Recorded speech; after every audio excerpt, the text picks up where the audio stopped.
किसान भाइयों, अगर आप भी ग्रीष्मकालीन मूंग की बुआई अपने खेतों में कर चुके हैं, तो बुआई करने से लेकर अगले 20 से 25 दिन उस फसल के लिए सबसे इम्पोर्टेंट होते हैं। इसी टाइम पर आपकी फसल कितना उत्पादन देगी, यह तय होता है। कितने दिनों में आपकी फसल पककर तैयार हो जाएगी, यह सब कुछ शुरुआत के 20 से 25 दिन के अंदर ही तय हो जाता है।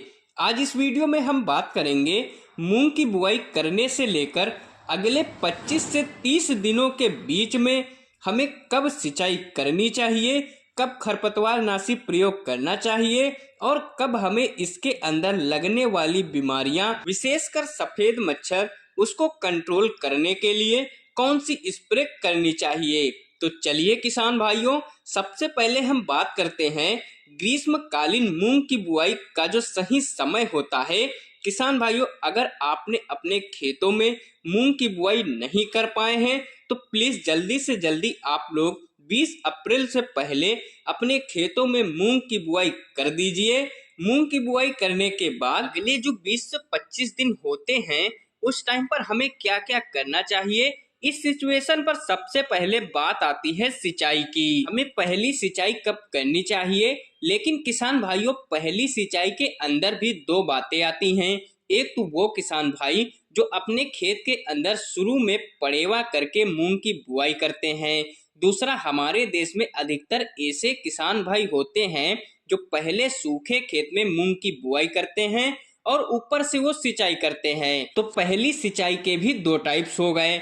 तो अब जिन किसान भाइयों ने सूखे खेत में मूंग की बुआई की थी और बुआई करने के बाद ऊपर से सिंचाई की थी, उनके लिए तो यही पहली सिंचाई हो गई। लेकिन जिन किसान भाइयों ने अपने खेत में पड़ेवा करके उसके बाद उसमें मूंग की बुआई की है, उनके लिए पहली सिंचाई होती है जब वो पहला पानी दे रहे होते हैं। वहीं दूसरी अवस्था, अगर आपने मूंग की पहली सिंचाई की थी, उसके 5 से 6 दिन बाद उसमें खरपतवार निकलना स्टार्ट हो जाते हैं, मतलब जब खरपतवार 2 पत्तियों के हों, उस अवस्था के ऊपर अगर आपने इनको कंट्रोल कर लेते हो तो वो पूरी तरह से खत्म हो जाएंगे। अगर इनको छोड़ने की आप तनिक भी लापरवाही करते हो तो आगे चलकर ये खरपतवार और भी मुसक जाएंगे, जिससे खरपतवारों की वजह से आपका उत्पादन कम से कम 30% तक कम हो जाएगा। अब बात आती है खरपतवार नियंत्रण कैसे करें। जब भी आप लोग खरपतवार नियंत्रण के लिए कोई भी स्प्रे करते हो, पहले तो अगर आपने मूंग की बुआई की थी उस टाइम पर आपने प्री इमरजेंसी खरपतवार नाशक डाले होंगे, तो आपके खेत के अंदर खरपतवार होंगे ही नहीं। फिर भी किसी वजह से आपके खेतों में खरपतवार जर्मिनेट हो चुके हैं, इस टाइम पर आपको पोस्ट इमरजेंसी खरपतवार नाशी स्प्रे करना जरूरी है। तो उसके लिए पहले आप अपने खेत में नमी बनाने के लिए हल्की सिंचाई कर दें, या नमी पहले से है तो सिंचाई जरूरी नहीं है। खरपतवार नाशी के लिए फ्यूजीफ्लेक्स आता है, या फिर कोई दूसरे खरपतवार नाशी जिनके रिजल्ट्स अच्छे हों उनकी आप स्प्रे कर दीजिए।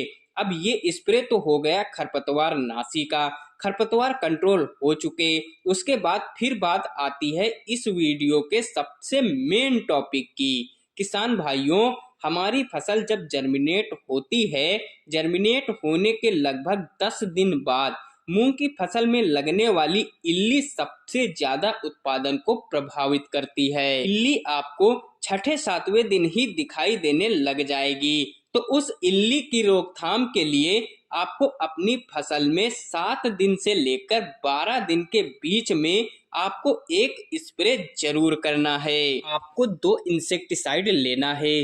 पहला साइपरमेथ्रिन या फिर रॉकेट है, या फिर प्रोफेक्स सुपर है। इनमें से किसी को भी एक टंकी, मतलब 20 लीटर पानी के लिए 25 ml प्रोफेक्स सुपर मिला लेना है। और इसी के साथ आपको कोराजेन इंसेक्टिसाइड 50 ml पर एकड़ के हिसाब से इसकी भी डोज मिला लेनी है, और इन दोनों को मिलाकर खेत में स्प्रे कर देना है।